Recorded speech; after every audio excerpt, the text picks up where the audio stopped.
8:07 de la mañana, estamos en Ampliación de Noticias, miércoles 12 de febrero, con Patricia y Ricardo. Muy buenos días, amigos. Muy buenos días, ¿cómo están todos? Patricia, Raúl, amigos, bienvenidos. Vamos a tener un día un poquito agitado, pero en fin, de todas maneras, así se compone no solo la política, sino el periodismo, sin duda. Muy buenos días también al congresista Carlos Tubino, a Echeverría, presidente de la Comisión de Trabajo del Congreso de la República, y el congresista Josué Gutiérrez, expresidente de la Comisión de Presupuesto. Ambas comisiones van a tener una sesión conjunta donde estarán presentes el primer ministro César Villanueva, los ministros de Economía Miguel Castilla y de Justicia Daniel Figalo. Bueno, el tema ya sabemos cuál es el que ha ocupado durante varios días las primeras planas. ¿Cuáles son los aumentos de los sueldos ministeriales y cómo esto resulta siendo parte de un programa al parecer más grande, más ambicioso, pero que se anuncia a posteriori, y en realidad cuando ya la tormenta se ha armado y, en fin, han empezado a llover, como es natural, una serie de opiniones, de críticas y también, por supuesto, de uso político del tema? Señores, vamos a conversar entonces sobre este tema cuando las aguas están todavía calientes y no tibias. A ver, don Carlos Tubino, ¿qué piensa usted al respecto de este tema? Sí, mira, Raúl, como presidente de la Comisión de Trabajo y Seguridad Social en el Congreso, venimos trabajando con una política de puertas abiertas, una política que nos permite ir midiendo cómo va el tema laboral en el Perú. Y entonces, la verdad que hay muchísimos reclamos que recibimos sobre sueldos, salarios, en fin, y vamos viendo toda esta situación que se está presentando en el país. Tenemos un salario mínimo de 750 soles, si lo comparamos con los países vecinos nuestros, es un salario que está bajo, pero por otro lado, vemos este aumento que se hace a los sueldos de los señores ministros, pero vemos que, por un lado, hay un posible fundamento técnico sobre este tema.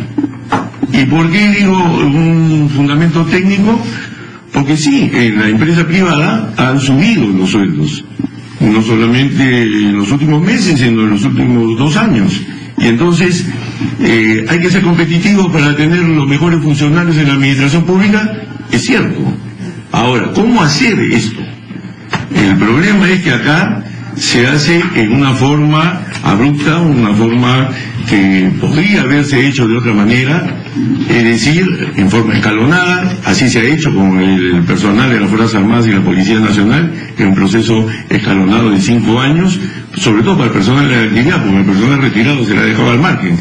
Y entonces vemos que también se podrían haber realizado con productividad, y es el mismo presidente Humala cuando en el Congreso, en el año 2012, en diciembre de 2012, entre comillas, intento de aumentar el sueldo en el Congreso, al final, ¿qué dijo el presidente Humala? Él habló justamente de la productividad, que lo demuestren la productividad y que el pueblo lo juzgue. Y entonces, ¿por qué se han olvidado de esa palabra? ¿Acaso no sería interesante tener un índice que nos permitiera medir? Es más fuerte la necesidad que la productividad. Bueno, y entonces a nosotros nos gustaría saber qué ministros han cumplido, por ejemplo, en la ejecución presupuestal como corresponde, quiénes no, quiénes se merecen un bono de productividad y quiénes no. Entonces hay diferentes formas de encarar el tema.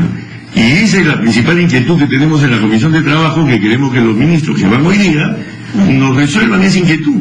¿Por qué las cosas se hacen de esta manera?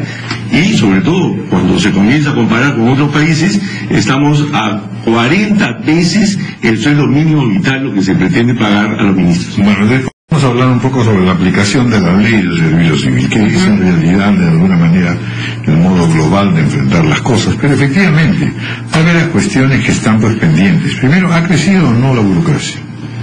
¿Tenemos o no un registro de cuál es la calificación? En verdad es un gran problema decir, bueno, sí, no están muy preparados, pero dígame usted cuáles son los que sí son preparados, y cómo se contrata a la gente, por qué se contrata así o así. Es decir, no existe un sistema de evaluación, ni para contratar, ni para medir y evaluar. En consecuencia, andamos a ciegas, ¿no es cierto? Lo tercero, que dentro de esa evaluación tiene que jugar varios otros aspectos. Uno de ellos, el de la dignidad profesional, el de la seriedad profesional que evite la corrupción. Es decir, estamos realmente sorprendidos todos los días de las noticias de corrupción. Hoy día salen las noticias de la Contraloría con respecto a municipalidades. 20 municipalidades de Lima tienen irregularidades en el gasto. Bueno, todo eso pues está indicándonos que el argumento que se da es: si aumentamos el sueldo, también va a disminuir la inmoralidad. Cuidado, ¿no? Que no hay esa correlación, por desgracia, tan exacta. Pero en fin, a ver, don Josué Gutiérrez, hablando con toda franqueza, a ver, un Estado moderno se construye pues con los mejores profesionales. La búsqueda de ese Estado moderno implica competitividad, implica eficiencia, y deslindar siempre con el tema que usted decía, el tema de la corrupción, que también va de la mano con esto. Una distorsión salarial, sin duda, generada seguramente por un ambiente estrictamente electoral, político, descuidando sin duda el lado del cumplimiento de metas objetivos. Nosotros hemos sido partícipes de una discusión amplia en el Parlamento para generar un espacio o el marco jurídico que nos permite modernizar el Estado desde la ley del servicio civil. Y sin duda esta norma que emite el Ejecutivo guarda concordancia plena con la primera fase, que es el tema de los sueldos, que está vinculado a los ministros y a los altos funcionarios, quienes tendrán la responsabilidad de empezar a implementar un proceso de reingeniería, reorganización al interior de las instituciones públicas, y estos a nivel de los 3 niveles de gobierno, o sea, del gobierno nacional, del gobierno regional y de los gobiernos locales. Ciertamente hay una lectura política que no podemos esquivar, pero justamente esa lectura política tenemos que decir que el 2006, y mucho más antes que el 2006, los ministros de Estado tenían un haber remunerativo de 35.000 nuevos soles. Ciertamente ni siquiera se ha llegado a ese monto, pero se ha ponderado el interés en darle ya justamente una escala para la exigencia mayor de los niveles de gerencia, que tienen que tener remuneraciones acorde con las obligaciones que asumen. Y ciertamente la valoración de puestos, que es una clave indispensable para el tema de la reorganización de las instituciones y, por cierto, para el otorgamiento de mayores remuneraciones a quienes vienen cumpliendo esa labor, es lo que nos motiva hoy día la concurrencia de los congresistas en la Comisión de Presupuesto y Trabajo, y abordar con los ministros los temas de fondo. O sea, ¿cuánto implica esta primera fase? 9 millones durante todo el ejercicio anual, o sea, prácticamente representa el 0.02% del presupuesto con cargo a remuneraciones, y que para nada afecta, digamos, el equilibrio fiscal o algo parecido. Sin embargo, nosotros hemos provisionado 2.500 millones para la implementación de este proceso de servicio civil, que implica naturalmente una reforma estructural dentro del aparato estatal.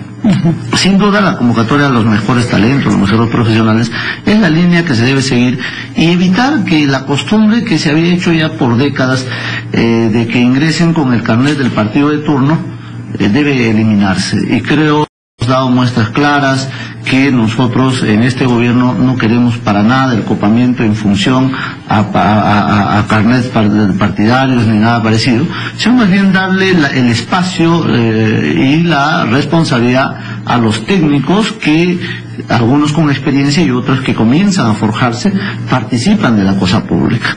Y entonces eso implica un desprendimiento, un sometimiento de nosotros como partido de gobierno a no interferir en las labores que como los técnicos se están llevando adelante, y profundizar pues justamente la mejora también de servir en este espacio, y que no acompañan, por ejemplo, en estos momentos la gran cantidad de gerentes que tiene servir en la implementación de la toma de decisiones en los gobiernos regionales. Esto sin duda va a ingresar a un proceso de discusión mucho más grande, mucho más amplio. Seguramente van a haber pues semanas y meses de muchísima discusión cómo debería llevarse y aterrizarse mejor esta reforma del Estado, que ya está planteado desde hace 2 años atrás, y que ahora tenemos por lo menos el marco jurídico para poder aterrizar el tema, ¿no? Vamos a hacer una pausa y continuamos.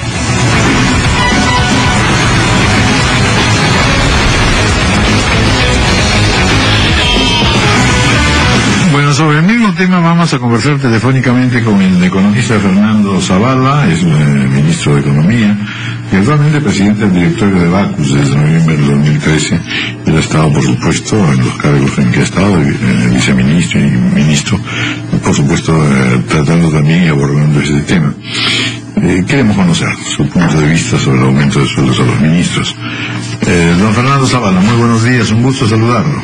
Buenos días, Raúl, un gusto estar conversando contigo. En las libres, pero no sé si políticas o evaluativas en todo caso. Bueno, a ver, es un tema que siempre en verdad será materia de debate y sobre todo hemos crecido, los pantalones han quedado cortos y no solamente ajustan, sino también tienen huecos. Entonces la cosa no es tan sencilla porque hay pues el nivel político y el nivel técnico. ¿Cómo establecer un puente entre ambas cosas y salir adelante? Yo creo, Raúl, lo que se ha planteado aquí es parte de una reforma más amplia. Definitivamente simplemente un aumento a los cargos de ministros no tiene sentido.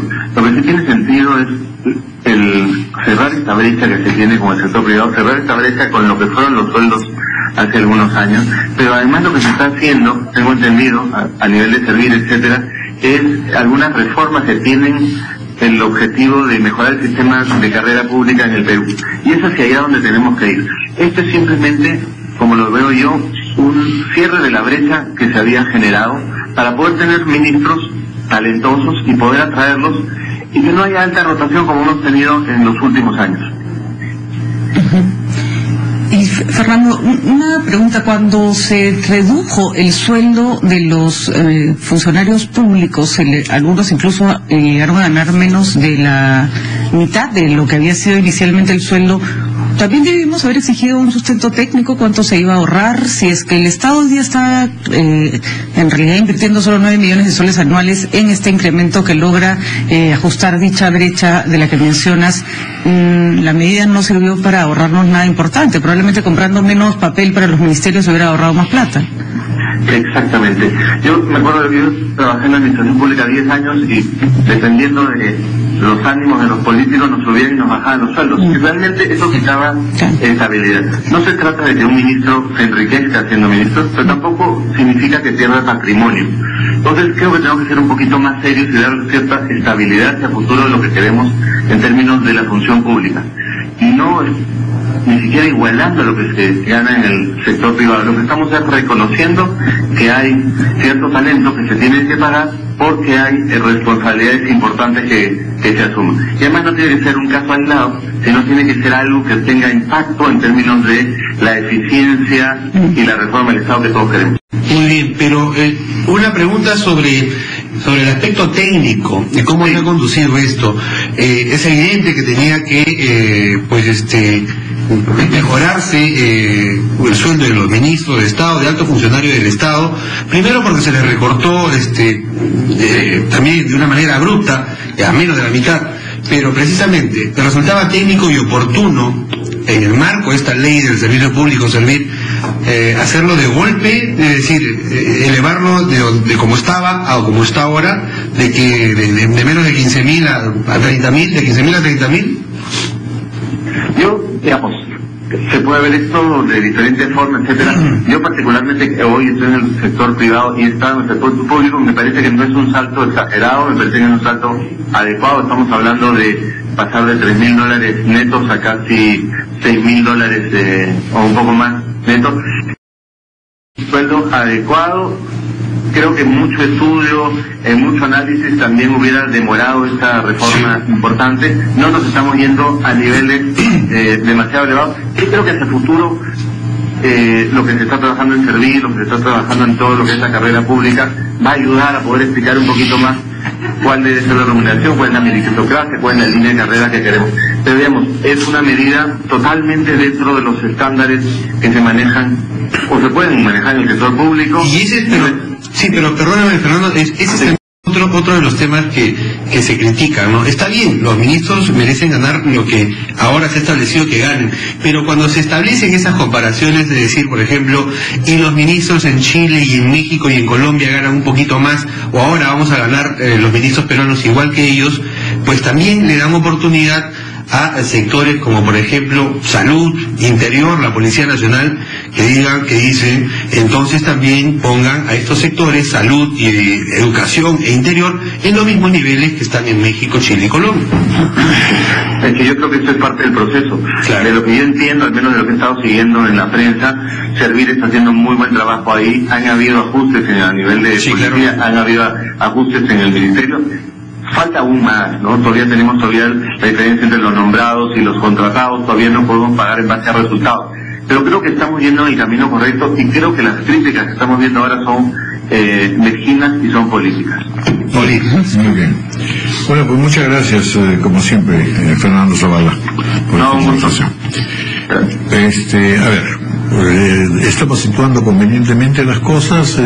Hay, parece, un convencimiento de que se justificarían estos aumentos siempre y cuando se entre una funcionalidad integral, cosa que siempre se ha dicho en el Perú.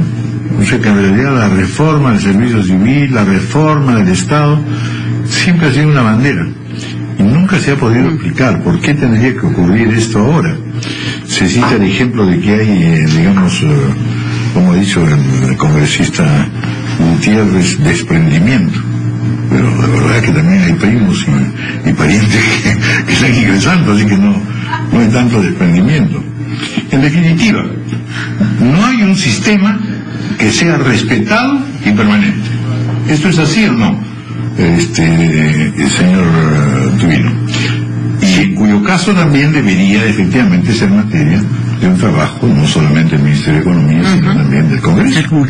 Sí, claro que sí. Ahora, en todo esto, hay que ver, por ejemplo, en cada uno de los puestos.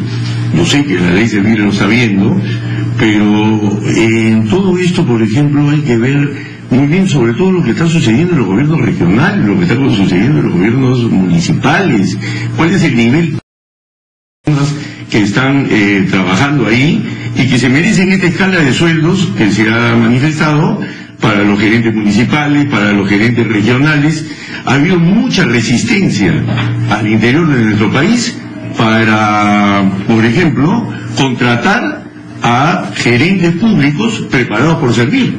Casi no se ha podido contratar a esas personas. ¿Por qué? Porque son favores políticos y que al final desdibujan todo el tema técnico que estamos hablando. Que nosotros necesitamos mejores funcionarios, sí, pero ¿qué sucede si yo por un favor político termino teniendo funcionarios que no se merecen ese sueldo, pero están ahí y encima administrando mal las cosas? Y entonces que no solo en realidad es por favorecer a un amigo, a un pariente, a un seguidor, sino también para poderse garantizar que se pueden después hacer operaciones encubiertas y mañosas. Por supuesto. Entonces, esos son temas que tenemos que encarar. Y el aspecto social en el Perú siempre debe estar en la balanza. Porque somos un país que sí tiene desigualdad, somos un país con muchísimos problemas en el aspecto laboral, tenemos mucho puesto de trabajo informal, y el que lo tiene ganando el sueldo mínimo, otros hasta con abusos menos del sueldo mínimo. Y entonces, lógicamente, si a otro se hablan de los montos que se están hablando para los ministros, que comparado con la actividad privada, como lo ha dicho el ministro Zavala, puede ser adecuado, no es mucho, pero cuando lo ve quien tiene 2 reales en el bolsillo, lógicamente que esto le preocupa y es de fácil manejo esa persona de los agitadores que buscan desestabilizar la democracia en el Perú. Entonces tenemos que cuidar ¿qué cosa? La democracia. Tenemos que cuidar a nuestro país. Tenemos que tomar decisiones que no sirvan de caldo de cultivo para generar otros tipos de problemas sociales. Y eso es lo que hay que ser muy inteligente para ver cómo se hacen las cosas, cómo se balancea la situación, pero en el Perú nunca se debe dejar de lado el aspecto social. Bueno, pero ese es uno de los temas complicados. No vemos, por ejemplo, ya no en las calles, sino como en el Congreso, por ejemplo, ahora un colega suyo, al margen de las discusiones técnicas y los temas como los plantea usted, como lo plantean ustedes acá, el congresista Johnny Lescano, por ejemplo, dice que va a presentar una iniciativa legislativa para derogar este decreto. Eso no se puede, además, me parece. No, sí se puede, si me disculpas. Para derogar el decreto. Sí puede, porque toda ley superior puede derogar una ley inferior. Y una ley es una ley superior a, en este caso, un decreto supremo. Entonces, sí se puede hacer. Ahora, de ahí a que se haga, es un tema que hay que verlo en comisiones primero, no sé si llegará a la Comisión de Trabajo ese proyecto de ley, y si pasa a la comisión, se verá en el pleno del Congreso. A ver, parece que hay un equívoco, ¿no? O sea, es una ley, la ley del servicio civil tendría en todo caso que subrogarla en parte o derogarla en parte. Lo que ocurre es que ese sistema del que se dice nunca existió en el ambiente laboral público, hoy día sí existe, y justamente la ley del servicio civil ha creado ese escenario para que evitemos en el futuro, porque todo gobierno es temporal, para que evitemos hoy, mañana y siempre que el tema del manejo de personal, recursos humanos, sea un tema político, un tema politizado. De esta manera que vamos por el tema técnico, que es un camino a seguir. La implementación de esta norma implica una cobertura muy pequeña, que no supera más allá de 130 funcionarios. Pero además, una muy primera etapa. O sea, por eso, quienes van a llevar adelante eso, porque esto es todo un sistema. Y luego vendrán, digamos, la valoración de puestos en las instituciones públicas que pasan ya al servicio civil como parte fundamental del diseño de una reingeniería laboral. Entonces, eso es el tema. ¿Cuáles son las medidas de austeridad? Este es un tema que planteaba Patricia hace poco. ¿Cuáles son las medidas de austeridad que está tomando el gobierno? Y ahora ha vuelto a decir, solamente en papel cuánto se ahorraría. Más toda la maquinaria que todos estos altos funcionarios llevan, se supone que también para la ayuda de la inteligencia, es impresionante. Así es. ¿Qué estamos hablando? ¿Se puede ahorrar o no se puede ahorrar? A ver, la política de austeridad es una consecuencia... Si usted me demostrara, fíjese desde el punto de vista de cómo se exponen las cosas. Si yo digo, voy a aumentar el sueldo a los ministros, pero a su vez voy a reducir los gastos en otras cosas. Sin duda. Esa es una forma de explicarle a la población que estamos haciendo un esfuerzo. Ese desorden que usted señalaba, la inexistencia del mismo sistema, ha generado pues una distorsión enorme. Porque usted va a hacer aumentos remunerativos para el que trabaja, para el que no trabaja. Para todos flaco. No. Tenemos que empezar a hacer valoración de puestos y cumplimiento de metas y objetivos, y naturalmente ahí viene el tema de la austeridad como parte fundamental. La austeridad, por ejemplo, en el Congreso, siempre miramos al Congreso, y el Congreso que está, se supone, una permanente lucha por mejorar su imagen. ¿Cuánto personal ha aumentado, cuánto han aumentado las planillas en el Congreso en los últimos años?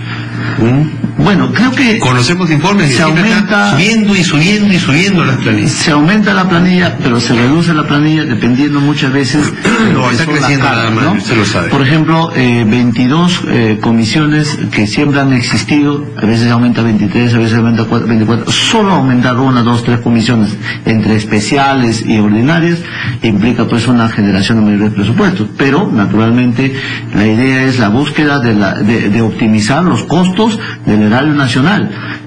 Repito, no se trata solamente de remuneraciones, eso va acompañado de todo un tema, de un sistema de reingeniería en el desempeño de las funciones de cada cargo público, y cada cargo público ya no va a tener la valoración justamente económica en función a sus metas y objetivos, que es lo que perseguimos. Curiosidad, congresista Gutiérrez, ¿ustedes se enteraron, fueron informados, convocados antes de que saliera este decreto del aumento de sueldos, de cuál era su sustento, o se han, han conocido las medidas junto con todos los demás ciudadanos? A ver, cuando lo sustentamos en el Parlamento, antes de la aprobación de la ley de presupuestos, se estableció, y ahí está la ley autoritativa, que implica que toda esta disposición tiene que ser implementada por el Ejecutivo. O sea, tarde, pudo haber sido un sábado, pudo haber sido un lunes, no me interesa la fecha, pero que tenía que irse implementando con disposiciones que el Ejecutivo da, porque, repito, hay la disposición de 2.500 millones proyectadas para la implementación de esta ley. Lo que pasa es que esa no ha sido mi pregunta, congresista. Está claro que era el Ejecutivo el que la iba a hacer, pero claro, lo que siempre da la impresión es que el gobierno toma medidas sumamente y complejas sin ni una sola estrategia, sin hacer la información adecuada, sin educar a su bancada, sin acercarse a los otros grupos políticos antes de lanzar la ley para decirles, miren, esto es lo que vamos a hacer porque es necesario. No la lanzan, se lanzan un laberinto y normalmente el laberinto termina en marcha atrás. Yo creo que políticamente esto es una decisión, y hay que decirlo con claridad, es una decisión impopular. ¿Ya? Esto impopular y por eso tal vez que hoy día estamos acá para poder explicarle al país de que siendo impopular nosotros lo asumimos como tal. O sea, no es que nosotros estamos persiguiendo en estos momentos la votación electoral o querer dar dispositivos donde se aumente a todo el mundo y por lo que no hacen nada, en fin, y donde todos pueden aplaudirte. No, estamos tomando medidas que están diseñadas como parte del sistema de modernización del Estado, reforma del Estado y todo lo que puede hacer a conllevar el fortalecimiento institucional que tiene prácticamente el aparato estatal, ¿no? Entonces, para nosotros lo fundamental es ir sosteniendo esto. Que puede haberse aplicado una mejor estrategia, por ejemplo, con una medida escalonada o acompañada ya de otros, o sea, mucho más global, o sea, no una pequeña parte de inicio, sino tal vez esperarnos 2-3 meses más para implementar un poco que el universo sea mucho más grande, ¿no? Pero ahí teníamos un impedimento que es bueno que el país sepa, que en la misma ley de servicio civil se explica que las instituciones deben solicitar su incorporación al nuevo régimen. Entonces, para hacer todo ese procedimiento tienes que primero diseñar a los responsables que van a liderar este proceso. Y pienso que ahí tal vez ha habido una lectura en ese sentido para poderle dar ya este primer marco normativo en el Ejecutivo, ¿no? Si me permite, Raúl, antes, ante la inquietud de Patricia, la verdad que acá hay un tema que es muy importante también tener en consideración: transparencia. Entonces, ¿qué significa ser transparente? Y eso pide y clama a la población peruana hoy día a sus políticos. ¿Qué les pide y claman?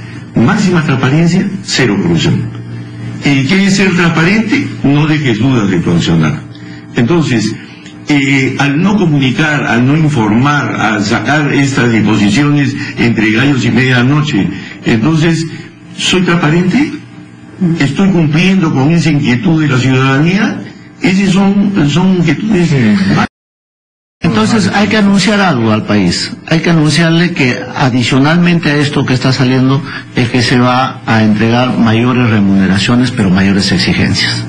Ahí viene el sentido de la ley, o sea, mayor remuneración pero mayor exigencia. Bueno, eso creo que es el tema de resultados con relación al tema que ganando. En primer término, y después le vamos a dar un espacio a don José Gutiérrez para que le rinda homenaje a Guamalíes, que está de aniversario. Pero antes quería preguntarle a don Carlos Tubino, ¿qué percibe usted que va a ocurrir con la oposición?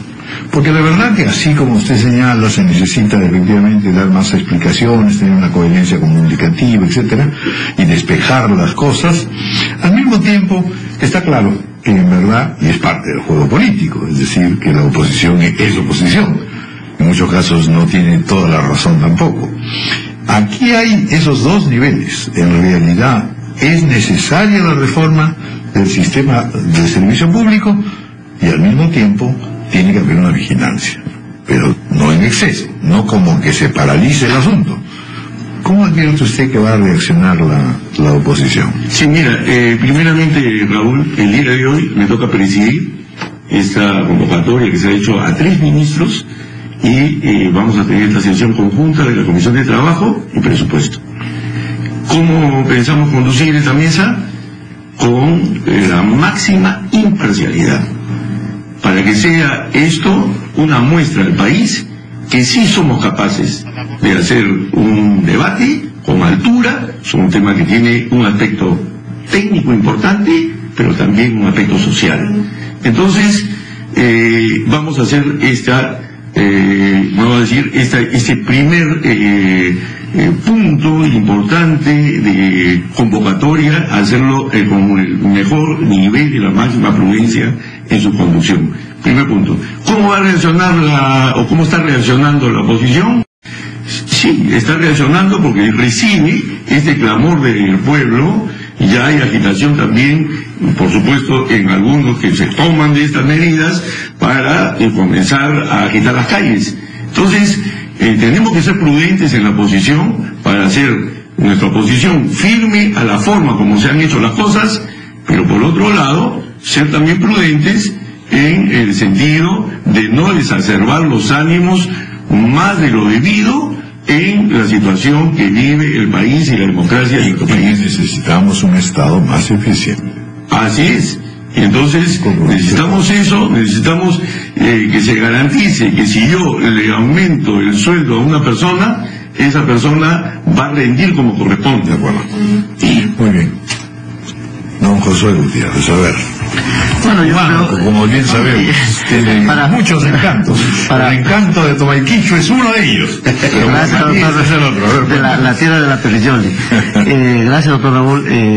Hoy día se cumple 393 años de la creación de la provincia de Guamalíes, y el generalísimo San Martín, justamente en uno de los primeros decretos provisionales en Huaura, crea pues la provincia, que este es un antecedente histórico a lo que fue un legado de la cultura yaro, de la cultura que ciertamente ha sido con grata presencia de la cultura inca, y que está siempre ahí escondidita hasta ahora.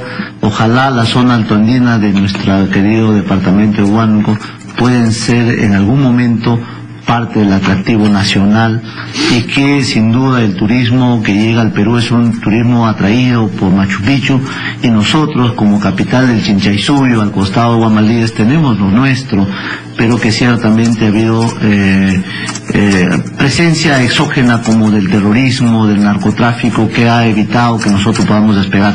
Ahora que Huánuco cada día siente que hay más un clima de paz, tenemos la esperanza, doctor Raúl, tanto a Ricardo, a Patricia, ojalá nos acompañen a promover que Huánuco, que está ahí postergado por lo que estoy señalando, estos flagelos que nos han hecho mucho daño, pueda por fin empezar a caminar en despegar con el gran turismo que pensamos atraer. Por eso mi homenaje a Guamalíes en este aniversario, aún con los problemas que hemos tratado de solucionar en el gobierno regional, y que ojalá se cumplan